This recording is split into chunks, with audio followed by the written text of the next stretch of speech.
Assalamualaikum warahmatullahi wabarakatuh. Kami di sini dari kelompok satu, kami di sini akan mempresentasikan tentang materi interpolasi. Nah, saya sendiri Adin Muhammad Iksan Maulana dengan NPM 1232200031 dan teman saya Zikra Raka dengan NPM 1232200022. Nah, oke, kita akan lanjut ke slide berikutnya.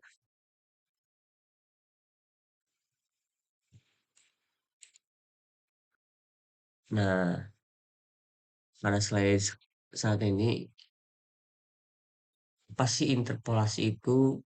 Nah, interpolasi adalah suatu teknik atau metode dalam berbagai bidang. Ini digunakan untuk memperkirakan nilai di antara titik data yang diketahui. Nah, si interpolasi berguna dalam sains rekayasa dan ekonomi.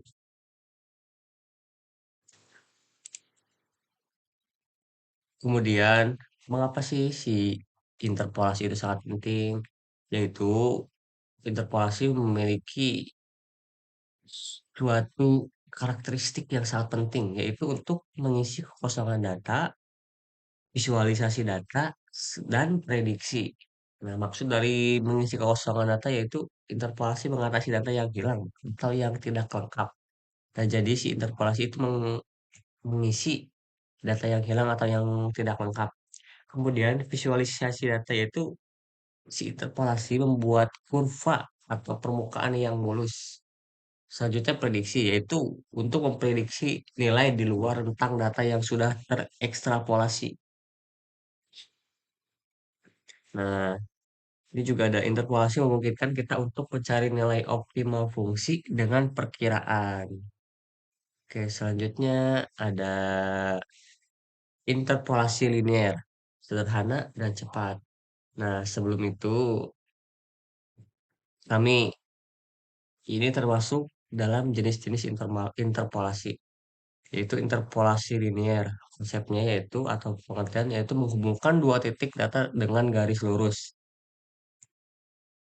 Nah, contohnya estimasi nilai fungsi pada X2,5 jika F2 sama dengan 4 dan F3 sama dengan 6. Nah, untuk rumusnya yaitu Fx sama dengan Fx1 tambah X kurangi X1 kali Fx2 kurangi Fx1 per X2 kurangi X1. Nah, salah satu kelebihan dari jenis interpolasi ini adalah sederhana dan cepat. Untuk kekurangannya sendiri yaitu kurang akurat untuk data nonlinear. Nah, metode interpolasi linear ini sering digunakan untuk pendekatan pertama dalam estimasi nilai. Selanjutnya ada jenis interpolasi polinomial atau tingkat akurasi yang lebih tinggi, yaitu interpolasi polinomial menggunakan derajat n untuk mencocokkan n plus 1 titik data. Polinomial Long range, formula umum untuk interpolasi polinomial. Nah, contoh interpolasi menggunakan polinomial derajat 2 atau 3. Nah, jadi si interpolasi polinomial ini akuratannya tinggi, namun rentan terhadap osilasi jika derajat terlalu tinggi. Selanjutnya ada jenis interpolasi spline atau kubik. Nah, apa sih spline itu? Spline adalah metode yang menggunakan fungsi polinomial terbagi atau piecewise. Spline kubik. Nah, ini kayak tururannya kubik. Jenis spline yang paling umum dengan kontinuitas turunan pertama dan kedua. Nah, kelebihan interpolasi spline itu menghasilkan kurva yang halus dan stabil secara matematis. Kemudian untuk kekurangan sendiri yaitu lebih rumit dibandingkan metode interpolasi lainnya. Aplikasi interpolasi grafik dan pemetaan. Yang pertama, grafiknya mulus. Membuat grafik yang mulus dari data diskrit. Yang kedua ada pemetaan geografis atau GIS. yaitu estimasi ketinggian atau properti lainnya di antara titik data. Yang ketiga ada peta kontur, contoh visual. Peta kontur dari data ketinggian diskrit. Nah, jadi interpolasi ini sangat penting lah. Dia memegang peran kunci dalam visualisasi data dengan akurat yang sangat tinggi. Nah, selanjutnya ada contoh penerapan interpolasi pada aplikasi MATLAB. Bisa dilihat contohnya seperti ini. Untuk penjelasan MATLAB nanti akan ada di next menit selanjutnya. Nah, sekarang ada di kesimpulan. Kesimpulannya yaitu interpolasi adalah alat yang berguna untuk mengisi kekosongan data dan memprediksi nilai. Interpolasi memiliki berbagai metode yang telah saya sebutkan tadi. Metode yang pertama yaitu interpolasi linear, yang kedua interpolasi polinomial, yang ketiga adalah interpolasi spline. Nah, metode yang telah saya sebutkan tadi itu punya karakteristik dan tujuan yang berbeda-beda dan memiliki fungsi yang berbeda-beda. Pastikan untuk memilih metode yang sesuai penting untuk hasil yang akurat dan efektif. Oke, sekian penjelasan presentasi dari kelompok satu mengenai materi interpolasi.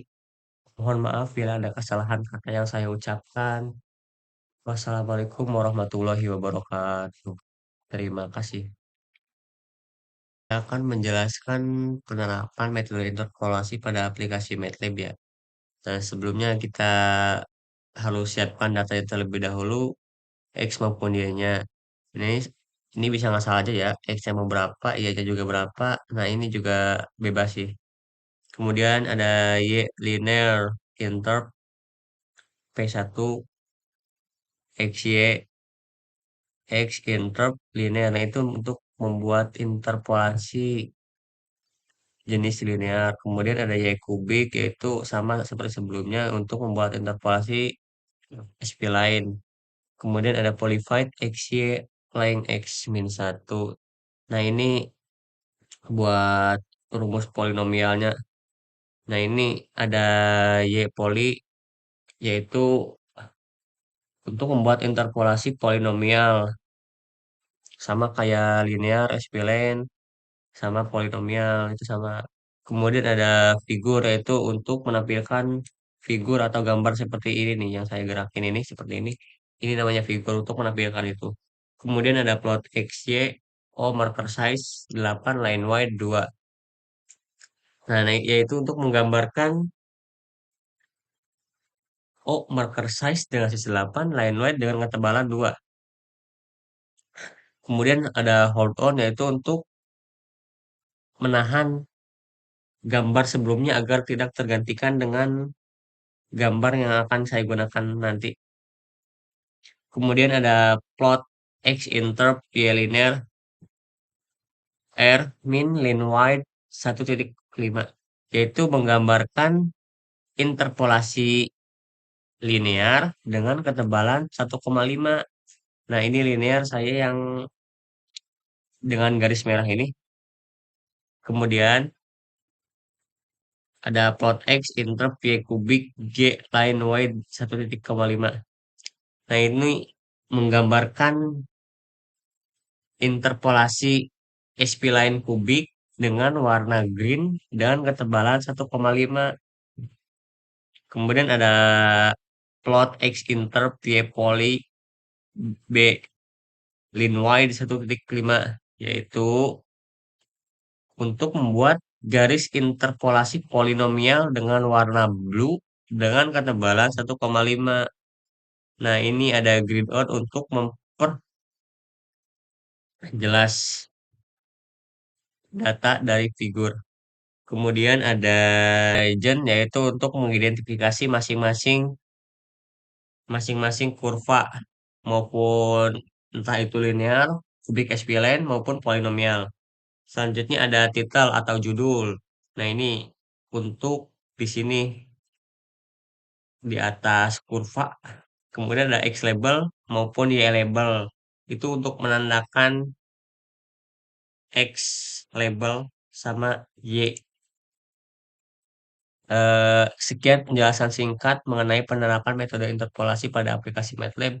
Kurang lebihnya mohon maaf dan maaf bila ada kesalahan dari saya, entah itu salah mengartikan program maupun kesalahan yang saya ucapkan. Terima kasih. Wassalamualaikum warahmatullahi wabarakatuh.